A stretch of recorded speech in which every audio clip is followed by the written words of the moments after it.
Hey, hello guys, it's How to Tech Simplified back again with another easy tutorial, and today I'm going to show you how to actually change your nickname inside of Wuthering Waves, so your username. It's a very easy process, so let's get straight into it. The first thing, of course, open up your Wuthering Waves account and from there press escape.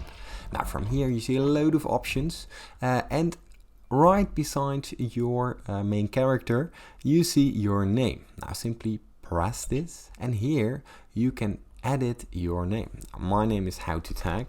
Now let's say I want to change it to whatever I want. Bonjour and press confirm. As you can see, it contains sensitive characters, so you can't do anything funny, sadly. But from there you can easily change your nickname to whatever you like, as you can see. Now, if this tutorial has helped you in any kind of way, please leave a like and subscribe.